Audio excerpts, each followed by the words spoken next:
Salam saudara sekalian, kiranya berkat Tuhan melimpah di pagi hari ini. Dan biarlah kita selalu menjadi orang yang suka memuji menyembah Tuhan dan juga menerima kebenaran firman-Nya. Pagi hari ini renungan firman berjudul Nubuat Alkitab Digenapi. Kisah Para Rasul 13 ayat 30-35 berbunyi demikian. Tetapi Allah membangkitkan dia dari antara orang mati, dan selama beberapa waktu ia menampakkan diri kepada mereka yang mengikuti dia dari Galilea ke Yerusalem. Mereka itulah yang sekarang menjadi saksinya bagi umat ini. Dan kami sekarang memberitakan kabar kesukaan kepada kamu, yaitu bahwa janji yang diberikan kepada nenek moyang kita telah digenapi Allah kepada kita, keturunan mereka, dengan membangkitkan Yesus seperti yang ada tertulis dalam Mazmur kedua, "Anakku engkau, aku telah memperanakan engkau pada hari ini." Allah telah membangkitkan dia dari antara orang mati dan ia tidak akan diserahkan kembali kepada kebinasaan. Hal itu dinyatakan oleh Tuhan dalam firman ini. Aku akan menggenapi kepadamu janji-janji yang kudus yang dapat dipercayai yang telah kuberikan kepada Daud. Sebab itu ia mengatakan dalam Mazmur yang lain, engkau tidak akan membiarkan orang kudusmu melihat kebinasaan. Saudara sekalian, Paulus berkhotbah kepada orang-orang Yahudi yang ada di kota Antiokhia di Pisidia. Dia menceritakan tentang sejarah singkat Israel hingga zaman Daud. Dan dia menegaskan, keturunan Daud adalah Yesus. Karena Yesus adalah anak Daud dari suku Yehuda. Dia ini adalah Mesias yang dijanjikan itu. Karena Tuhan pernah janji kepada Daud akan ada dari keturunannya seorang raja kekal yang memerintah sampai selama-lamanya. Itu adalah Yesus, sang juru selamat dunia.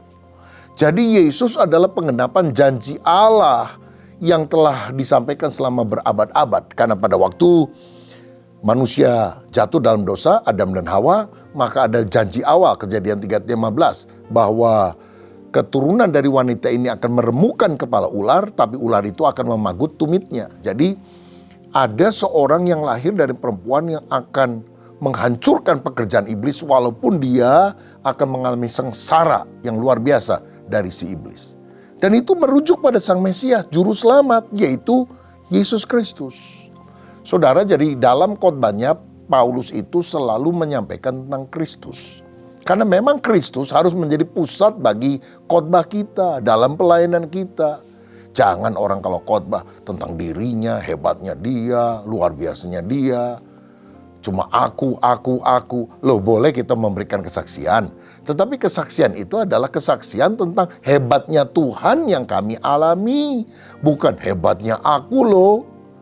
Saudara, saya percaya kalau motivasi kita tulus, khotbah kita diurapi oleh Tuhan. Dan bisa dipakai untuk mentobatkan banyak orang seperti khotbah yang juga disampaikan oleh Paulus, juga oleh Petrus misalnya pada hari Pentakosta, itu juga sangat kristosentris. Khotbah inilah yang akan membawa banyak orang pada pertobatan.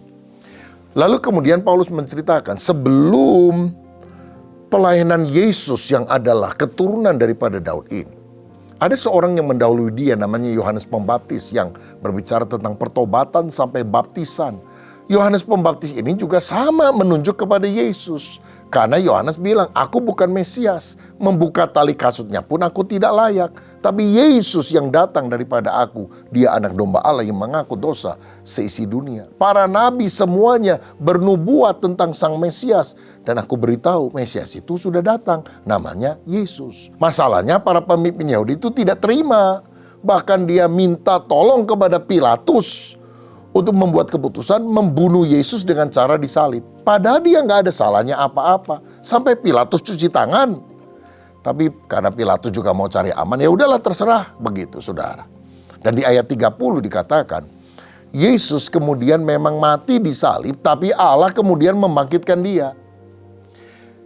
Dan kemudian dia menampakkan diri selama 40 hari kepada banyak orang. Bahkan dikatakan dia pernah menampakkan diri sekaligus kepada 500 orang. Dan itu pada waktu dia naik ke sorga. Dan orang-orang itu sekarang menjadi saksi mata daripada kebangkitannya. Mereka lah yang memberitakan Injil. Karena mereka melihat dengan mata kepala sendiri Yesus bangkit, Yesus hidup, Yesus naik ke sorga. Nah, kami juga, kata Paulus dan rekan yang lain, memberitakan kabar kesukaan itu, termasuk kepada kamu, orang Yahudi yang ada di kota ini, bahwa Allah menggenapi janjinya. Alkitab digenapi. Tentang apa janji Allah? Tentang Mesias yang diurapi untuk menjadi raja. Raja yang kekal, yang diurapi untuk menjadi juru selamat dunia. Lalu kemudian Paulus mengambil dua nubuatan Daud. Yang pertama adalah dalam Mazmur 2 ayat 7. Yang dikatakan, anakku engkau, aku telah memperanakan engkau pada hari ini. Nah, ini nubuatan Daud tentang apa? Tentang keturunannya yang akan menjadi Mesias, juru selamat bagi segala bangsa. Itulah yang kemudian diterapkan kepada Yesus, nubuatan ini.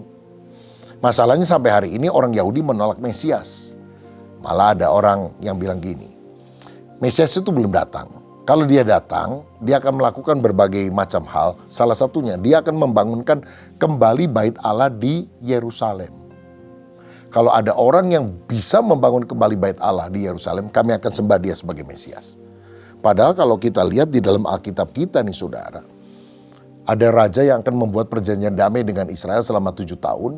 Dan pada waktu itu Israel akan membangun kembali bait Allah. Orang itu siapa? Antikristus.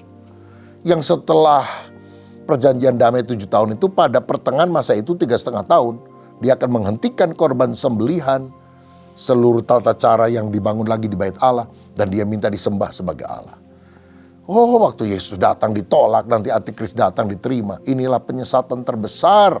Makanya kita perlu berdoa supaya umat Israel itu matanya dicelikan oleh Tuhan. Lalu Paulus juga mengutip Mazmur yang lain dari Mazmur 16 ayat 10. Engkau tidak akan membiarkan orang kudusmu melihat kebinasaan. Jadi ini kan nubuatan tentang Mesias yang tidak akan melihat kebinasaan. Nah, kata kebinasaan itu dalam King James Version disebutkan corruption. Dalam NIV decay. Lebih cocok diterjemahkan sebagai pembusukan. Engkau tidak akan membiarkan orang kudusmu mengalami pembusukan. Saudara-saudara, Yesus memang mati, tapi dia tidak busuk. Tapi dia bangkit dengan tubuh kemuliaan. Berbeda dengan Daud yang menubuatkan hal ini. Daud melakukan kehendak Allah pada zamannya, tapi dia mati. Dan dia mengalami kebinasaan, artinya pembusukan. Tapi Yesus tidak demikian, karena dia dibangkitkan oleh Allah. Jadi dialah sang Mesias itu. Karenanya percayalah kepada Yesus sebagai Mesias. Percayalah pada kebangkitan orang mati walaupun orang-orang Yahudi tidak percaya. Sebab kalau engkau percaya kepada Yesus sebagai Mesias, engkau akan diselamatkan. Inilah khotbah yang disampaikan oleh Paulus kepada orang-orang Yahudi yang ada di kota tersebut. Dan Alkitab selanjutnya mengatakan banyak di antara mereka yang percaya kepada Yesus. Sampai hari ini pun firman Tuhan tetap berkumandang. Apa yang telah dinubuatkan ribuan tahun yang lampau dalam perjanjian lama, sebetulnya sekarang sudah digenapi di dalam Yesus Kristus. Misalnya orang Israel dulu kalau berdosa dia harus mempersembahkan domba. Domba terus dipotong. Tetapi waktu Yesus datang, Yohanes Pembaptis berkata, dialah anak domba Allah yang mengangkut dosa seisi dunia. Sejak itu kita tidak perlu lagi memotong-motong domba. Karena itu hanyalah gambaran, simbol. Penggenapannya adalah Kristus. Kalau engkau percaya kepada Yesus, dosamu diampuni. Dan hidup kekal Tuhan berikan kepadamu. Inilah rencana Allah bagi kita umatnya, supaya kita yang percaya tidak binasa, melainkan beroleh hidup yang kekal. Maukah engkau sungguh percaya kepada Yesus sebagai Juru Selamat, sebagai Mesias, sebagai Tuhan, sebagai Raja? Biar kita sungguh-sungguh beriman kepada Dia dan menyaksikan kepada orang lain tentang siapakah Yesus itu. Mari kita berdoa. Tuhan, terima kasih buat kebenaran firman-Mu. Biar kami selalu percaya Yesus adalah Tuhan, Raja, Juru Selamat, Mesias yang dijanjikan. Dan biarlah kami menjadi saksi tentang kebangkitan-Mu kepada banyak orang. Supaya orang-orang diselamatkan. Terima kasih Bapa.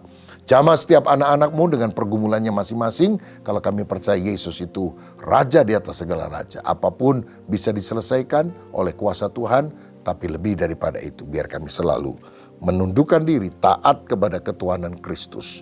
Kami ikuti keinginan Tuhan, bukan Tuhan yang mengikuti keinginan kami. Saudara sekalian, sekarang terimalah berkat dari Allah Bapa Surgawi, kasih karunia Tuhan Yesus, dan persekutuan Roh Kudus menyertai kita semua. Mulai hari ini sampai selama-lamanya. Haleluya. Amin. Tuhan Yesus memberkati.